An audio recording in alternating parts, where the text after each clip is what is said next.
సంవత్సరం 2014 NTR award for community services అండి. ఇద్దరిని సెలెక్ట్ చేసాం. ఇద్దరిలోనూ 2 విశేషాలు ఉన్నాయి. అంటే మేము ఎప్పుడు కూడా అవార్డు సెలెక్ట్ చేసేటప్పుడు డిఫరెంట్ యాంగిల్లో చూస్తాం. అంతా కలిసి మా కమిటీ ముందు పెడతాం. మా కమిటీ సెలెక్ట్ చేస్తుంది ఎవరో అన్నది. ఆ ఇద్దరు కూడా ఒకళ్ళు సిడ్నీలో, అంటే నేను కూడా రాలేదండి, మీలో చాలామంది సిడ్నీ ఆస్ట్రేలియా వచ్చుండ్రు. 1989లో తెలుగు అసోసియేషన్ సిడ్నీ స్టార్ట్ చేశారు వరగంటి సుబ్బారావు గారు.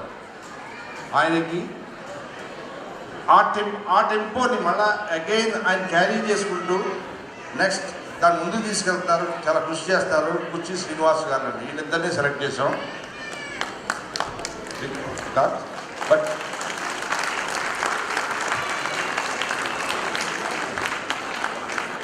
అన్ఫార్చునేట్లీ వరగంటి సుబ్బారావు గారు మదర్ ఎక్స్పైర్ అయ్యారు డే 4 yesterday. అందుకని ఆయన రాలేకపోయారు. ఆయన ఇండియాలో ఉన్నారు.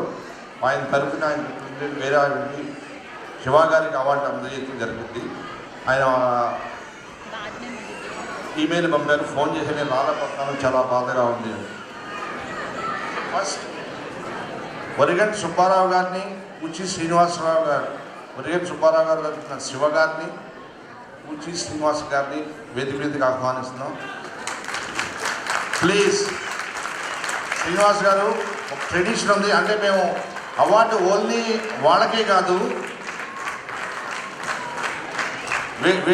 వీళ్ళ కష్టాలు, వీళ్ళు చేసే సేవలో పాలు పంచుకుని అనుమానించి పుష్ చేసే వాళ్ళ వైఫ్లు కూడా ఆహ్వానిస్తాం స్టేజ్ మీద. ప్లీజ్ శ్రీనివాస్ గారు వైఫ్ వేదిక మీదకి రావాలి.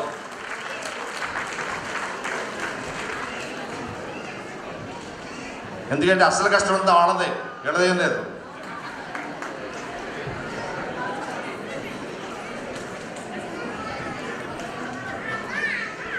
సో దీంతో పాటుగా ఇంకో ట్రెడిషన్ మేము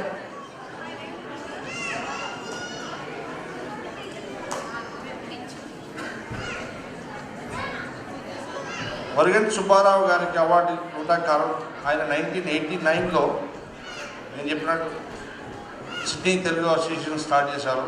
89లో ఆయన ఆస్ట్రేలియా రావడం జరిగింది. 1993లో తెలుగు అసోసియేషన్ స్టార్ట్ చేసి నెంబర్ ఆఫ్ టైమ్స్ ఆయన అధ్యక్షుడిగా ఉండి ఈరోజు 20 సంవత్సరాలు దాటి ఆయన ఆధ్వర్యంలోనే మళ్ళీ లాస్ట్ ఇదే ప్లేస్లో లాస్ట్ 20th సెలబ్రేషన్స్ చేసుకున్నాం. తెలుగు వాణి మేబీ యంగర్ జనరేషన్ చాలామంది విన్నాం. నేనైతే కంపల్సరీ వింటాను. Saturday morning 9 to 10:30 Telugu Vani plus Telugu బడి వీళ్ళు చేసే వాటిని స్థాపించడం ఆయన కృషి చాలా ఉంది. ఆయన ఇంకా మనకు కృషి చేస్తారని ఆశిస్తూ ఆ అవార్డుని అందజేయడానికి మేము ఇంకొక ట్రెడిషన్ ఉందండి ఇక్కడ. ఎవ్రీ ఇయర్ అవార్డు ఎవరు ఇవ్వాలనే దానికంటే లాస్ట్ ఇయర్ ఎవరికైతే అవార్డు ఇచ్చామో వాళ్ళని ఈ సంవత్సరం ఇచ్చిన అవార్డు ఇప్పిస్తాం వారి చేత. సో లాస్ట్ ఇయర్ అవార్డు గ్రహీత రాంభద్రరావు గారు, ఆయన వరగంటి సుబ్బారావు గారు అవార్డు అందజేస్తారు.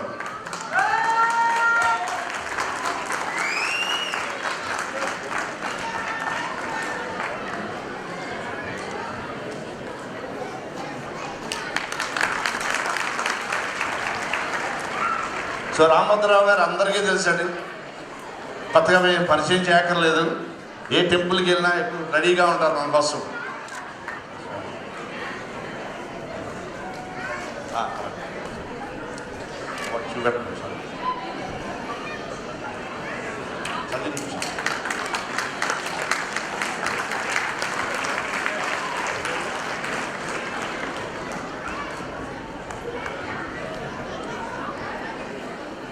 థ్యాంక్స్ అండి రామభద్ర గారు.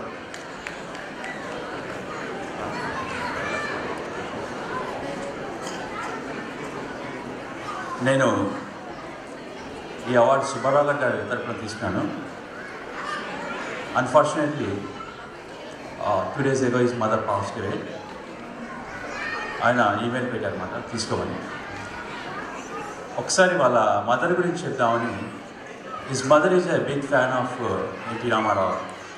That's what he told me. He said she never missed any mythological movie of India. She never ever missed it actually.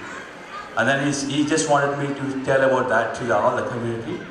And he said he is proud of Telugu Desam Australia and the support he is is giving it to everyone, to the Telugu community. Thank you so much. Thanks Shiva గారు.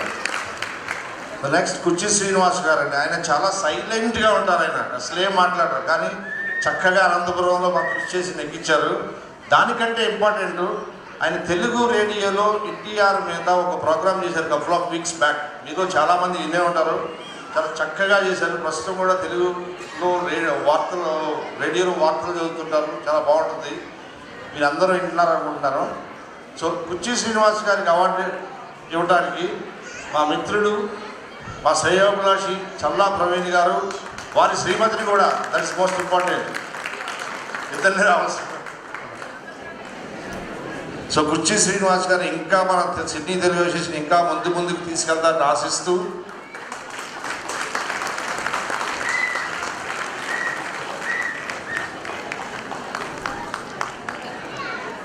Thanks Praveen గారు, thanks. సభికులందరికీ అభివాదం. శ్రీ కోడూరు శ్యాంప్రసాద్ గారికి మరియు కార్యనిర్వాహక వర్గానికి నా నమస్సుమాంజలు.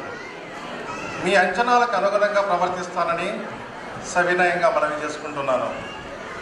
సరిగ్గా 2.5 సంవత్సరాల క్రితం పురుడు పోసుకున్న ఈ టీడీపీ ఆస్ట్రేలియా అనతి కాలంలోనే ఇంత పెద్ద ఎత్తున అన్నగారి జన్మదినం మరియు పార్టీ విజయోత్సవ వేడుకలు జరపడం నిజంగా గొప్ప విషయం అని చెప్పుకోవాలి. 10-20 సంవత్సరాల క్రితం పుట్టిన సంస్థలు, సంఘాలు కొన్ని అదృశ్యం కాగా మరికొన్ని మనుగడ కోసం పోరాటం కొనసాగిస్తున్న నేపథ్యంలో టీడీపీ ఆస్ట్రేలియా 2 సంవత్సరాల కాలంలోనే ఈ స్థాయికి రావడానికి కృషి చేసిన ప్రతి ఒక్కరికి పేరు పేరున అభివందనాలు. టీడీపీ ప్రముఖ యువనాయకుడు ఈరోజు జరిగే ప్రమాణ స్వీకారోత్సవాన్ని పేదవాడి ఇంట్లో పెళ్లిగా అభివర్ణించాడు. అందుకేనేమో కాకినాడకు చెందిన ఒక యువకుడు పెరబెట్ట వీధుల్లో తిరుగుతూ ఉండగా నేను అతన్ని, ఏం సోదరా ఇలా తిరుగుతున్నామని అడగ్గా, విజయోత్సవ వేడుకల్లో ధరించడానికి బట్టలు కొనుక్కోవడానికి పెరబెట్ట వచ్చాను సార్ అన్నాడు. ప్రపంచంలో ఏ ఒక్క రాజకీయ పార్టీకి లేనంత బలమైన కేడరు ఒక్క టీడీపీకి మాత్రమే ఉందని చెబితే అతిశయోక్తి కాదు. టీడీపీ ఆస్ట్రేలియా వారి గతంలో జరిపిన అన్నగారి జన్మదిన వేడుకలు, వనభోజనాలు, సంక్రాంతి సంబరాలు అన్నీ ఒక ఎత్తు కాగా, ఈరోజు అన్నగారి జన్మదిన వేడుకలతో పాటుగా టీడీపీ విజయోత్సవ వేడుకలు మరియు సీమాంధ్రలో గుంటూరు, విజయవాడ మధ్య నెలకొన్న సందడి వాతావరణం ఇక్కడ నెలకొడి ఉండడం విశేషం. ఈ విజయోత్సవానికి కారణభూతుడైన శ్రీ నారా చంద్రబాబు నాయుడు గారి గురించి తెలియని వారు ఎవరూ ఉండరు. కానీ ఆయన గురించి ఇప్పుడు చెప్పుకోవాల్సిన అవసరం ఎంతైనా ఉంది. 1950 ఏప్రిల్ 20న గోవిందనామ స్మరణకు మారుపేరైన చిత్తూరు జిల్లా చంద్రగిరి మండలం నారావారిపల్లెలో పుట్టి శ్రీ వెంకటేశ్వర యూనివర్సిటీలో ఎంఏ ఆర్థిక శాస్త్రంలో పట్టా పుచ్చుకొని విద్యార్థి దశ నుంచే రాజకీయాలను అవపోషణ పట్టి అతి చిన్న వయసులోనే రాష్ట్ర మంత్రి అయ్యి అన్నగారి దృష్టిలో పడి ఆయన అల్లుడై, అన్నగారు బర్తరఫ్ అయినప్పుడు బాబుగారు తన రాజకీయ అనుభవాన్ని అంతా కూడగట్టి తిరిగి అన్నగారిని ముఖ్యమంత్రి పీఠంపై కూర్చోబెట్టిన ఘనత ఆయనకే దక్కుతుంది. అలాగే పార్టీ గాడి తప్పుతున్నప్పుడు పార్టీ పగ్గాలను తన చేతిలోనికి తీసుకోవడంలో ఆయన చూపిన రాజకీయ చతురత యావత్ ఆంధ్ర రాజకీయాన్ని అబ్బురపరిచింది. 3097 రోజుల ముఖ్యమంత్రి, 10 సంవత్సరాల ప్రతిపక్ష నాయకుడిగా ఆంధ్రప్రదేశ్ రాజకీయ చరిత్రలో చిరస్థాయిగా నిలిచిపోయాడు. అలాగే సీమాంధ్ర తొలి ముఖ్యమంత్రిగా మరియు సీమాంధ్ర విధాతగా సీమాంధ్ర రాజకీయ చరిత్రలో సుస్థిరమైన స్థానాన్ని ఏర్పాటు చేసుకోబోతున్నాడు. 10 సంవత్సరాల పాటు ప్రతిపక్ష నాయకుడిగా ఉన్నప్పుడు అప్పటి పాలకులు ఆయనకు భూలోకంలోనే నరకం చూపించారు. ఉన్న ఒక్క కుమారుడికి పెళ్లి చేసి సాంప్రదాయబద్ధంగా తిరుమలకు వెళితే కుటుంబ సభ్యులందరికీ ఉద్దేశపూర్వకంగా వేరువేరు ప్రాంతాల్లో గదులు కేటాయించి ఇబ్బందికి గురి చేశారు. అసెంబ్లీలో మాట్లాడడానికి అవకాశం ఇవ్వకపోగా వ్యక్తిగత దూషణ విమర్శలకు పాల్పడినప్పుడు ఒకసారి ఆయన గొంతు బొంగురుపోయింది. పార్టీలో సైతం 2 ప్రాంతాల వారు ఆయన తీవ్రంగా ఇబ్బంది పెట్టారు.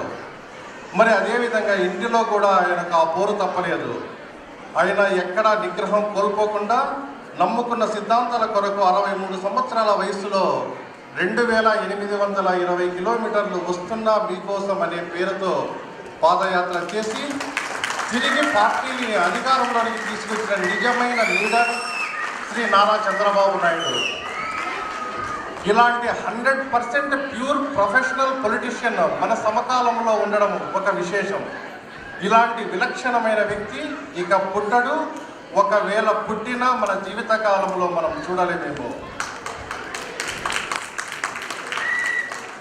అలిపిరి దగ్గర బాంబ్ బ్లాస్ట్ జరిగినప్పుడు అందరూ బాబు గారికి ఏమి జరిగిందో అని ఆందోళన చెందుతూ ఉన్నప్పుడు పల్టీ కొట్టిన కారులో నుంచి ఆయన బయటికి తీయడానికి అధికారులు శ్రమిస్తూ ఉంటే అప్పుడు ఆయన వెనకాల ఉన్న వారికి ఏమైందో అని వాకపు చేయడం ఆయన బాధ్యతాయుతమైన ధోరణికి, నాయకత్వ లక్షణానికి మచ్చు చులక.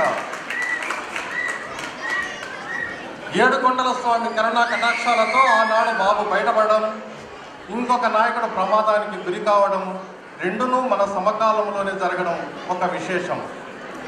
ఈ టీడీపీ ఆస్ట్రేలియా కూడా చంద్రునికో నూలుపోగో అన్న చందంగా ఫేస్బుక్ క్యాంపెయిన్ ద్వారా తన వంతు కర్తవ్యంగా పార్టీ అధికారంలోనికి రావడానికి కృషి చేసింది. భారత కాలమాన ప్రకారం ఇక కొద్దిసేపటిలో ముఖ్యమంత్రిగా పదవి ప్రమాణ స్వీకారం చేస్తున్న సీమాంధ్ర విధాత శ్రీ నారా చంద్రబాబు నాయుడు గారికి మరియు ఆయన మధ్యవర్గ సహచరులకు ఈ టీడీపీ ఆస్ట్రేలియా తరఫున, ఆహ్తుల తరఫున, మనందరి తరఫున శుభాకాంక్షలు.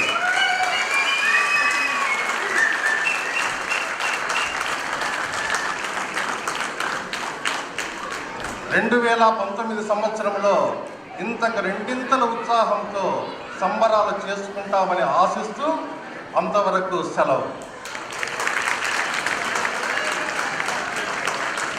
థ్యాంక్స్ శ్రీనివాస్ గారు, ఎక్సలెంట్ స్పీచ్.